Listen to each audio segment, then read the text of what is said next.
Udruženje Socioekologično je osnovano 2010. godine, ali je osnovano kao ekološko društvo s namerom da se bavi isključivo očuvanjem životne sredine.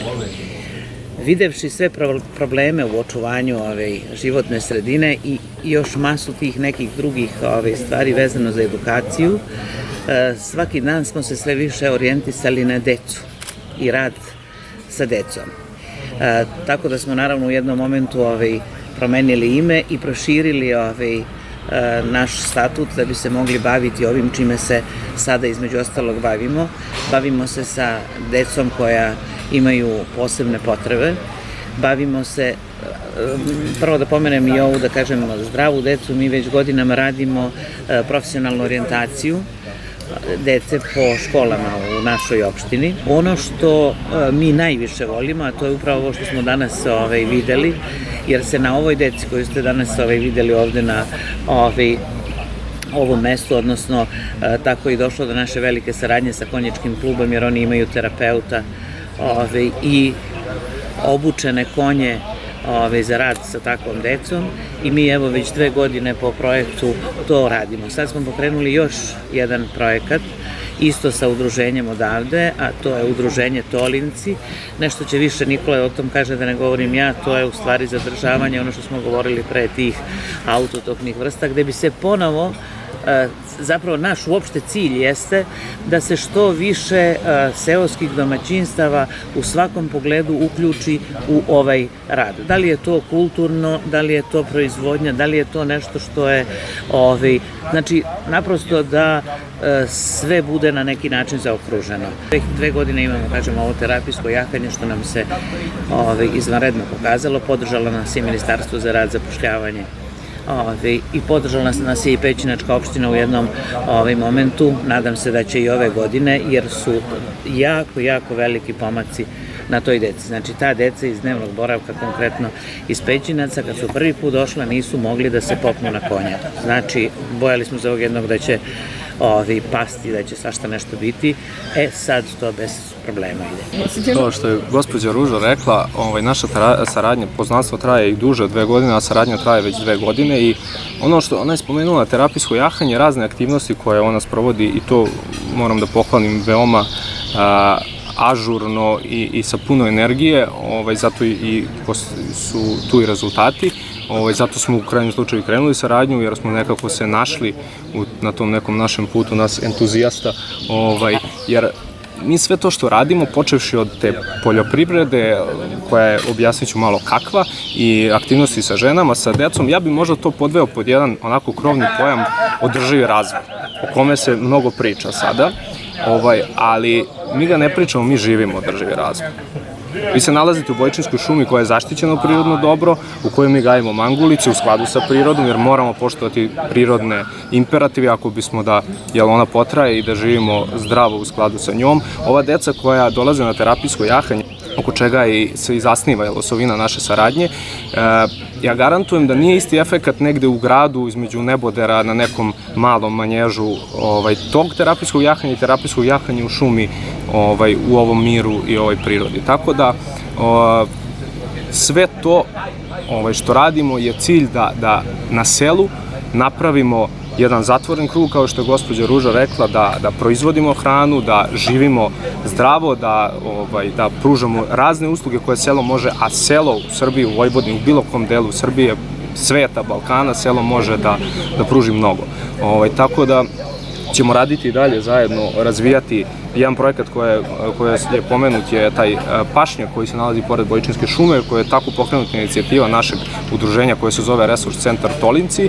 Tolinci su taj lokalitet koji se naslanja uz Bojčinsku šumu od nekih 700 hektara, koja je jedna onako prilična površina, koje su nekad bili seoski pašnjaci, koje sada u parlogu, kako to mi kažemo ovde, ne obrađuje se, i inicijativa je baš da se opet zaštiti, da bude ono što je nekad bilo, jer nisu ljudi džabe koristili zemlje za pašnjake nekada kad nisu jednostavno bile ni za što drugo. Mnogo se uloži energije, novca, truda i na kraju se ne dobije proizvod. Tako da nadamo se da ćemo, iako imamo dobru saradnju sa svim nivoima vlasti koji nas podržavaju, jer verovatno je neko prepoznao da to što mi radimo negde vredi, da ćemo i ovde naići na razumevanje i da će da ćemo napraviti nešto kao što je Zasavica, kao što je Kovljski rit, nešto što je blizu Beograda i gde postoji velik potencijal da dolazi i domaći turisti i strani turisti, i da ćemo razvijati po svim kolosecima i kada je reč o terapijskom jahanju i proizvodnji hrane, ugostiteljstvu,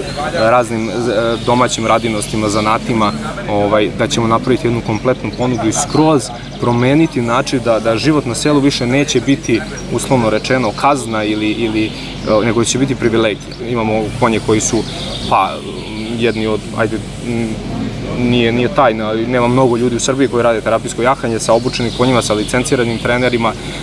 Naravno, stvar je zašto se obraćamo lokalnim vlastima, ministarstvu? Zato što, prvo, cilj naš kod terapijskog jahanja nije profit.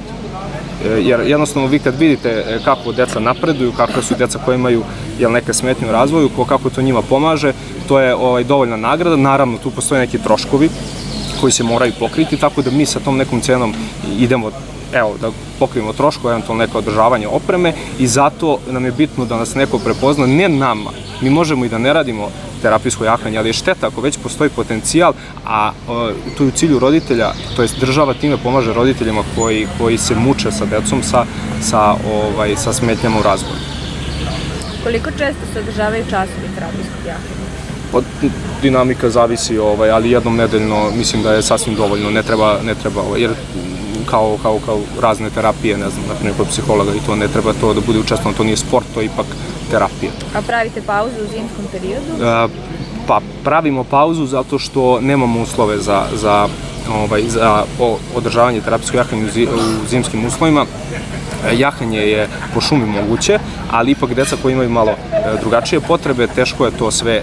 Ono što nama treba, što već nekoliko godina pokušavamo da se, obratimo nekim fondovima ili za raznu pomoć, jeste neka hala, neki balon, nešto gde bismo mogli da održimo. To ne mora biti veliko, to su neke minimalne dimenzije nekog malog manježa, ali čisto da bude pokriveno i koliko toliko malo toplije, da bi se moglo tu, kažem, konjima ne smeta, trenerima ne smeta, čisto zbog dece, da bi to moglo da, nadamo se da će uskoro i to se pojaviti, postoje dobri ljudi.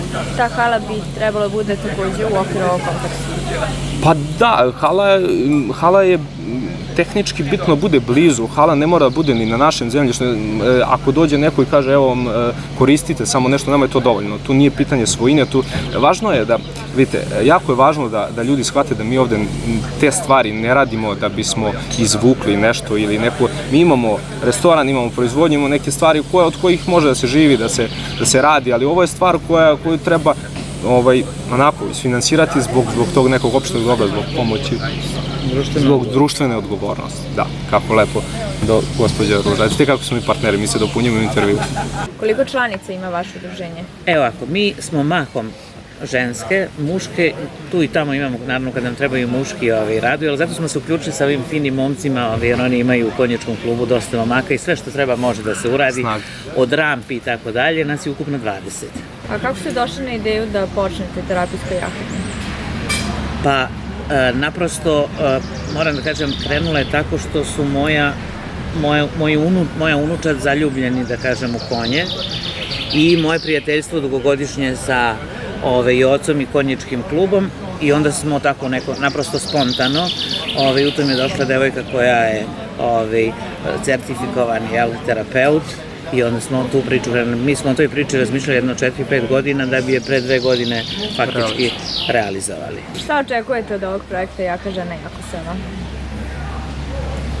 Pa, očekujem da sve ono što nedostaje tim ženama na selu, naravno neću opet da kažem edukacija, da im se to što više približi, ali moja neka ideja što sam gospođi direktorki rekla je otprilike da bi to možda trebalo spustiti njima na teren, da kažem tako, malte ne u svako selo, jer lično mislim da je to jedini i najbolji način, jer ovo kad mi to organizujemo negde, da li Novi Sad, da li Beograd, da li Dom kulture Pećinci, znači to je uvek vrlo mali odaziv, ali kad ste vi došli u njihovo selo i rekli aj tamo ćemo mi kod Smilja ili kod ove sesti onako i napraviti to kao kako se sad moderno kaže radionicu, mislim da je to veći efekat. A kako je biti žena na selu? Pa Ja moram da kažem, meni lepo, jer ja sam inače rođena u jednom malom gradiću, nikad nisam ni znala da ću biti u selu. Prvo što u selu imate, evo, kao što i ovdje vidite, ujutro kad se ustanete imate cvrkut ptica, nemate tu žurbu kao u gradu, ima naravno prednosti i mana, ima prednosti što, iako se ne znate baviti baštovanstvom, možete da napravite na svojoj okućnici da imate svoju zdravu hranu, možete da nešto uradite, što je kažem, za vašu porodicu. Ne vidim sada neke prevelike razlike, osim eto tog što žena sa sela ima više obaveza i nije u mogućnosti tako da ode van tog sela. Sve što je ponudite u selu, ona će naći. Ja se malo šalim, ali stvarno kad se preda mleko na mlekaru, onda sve može.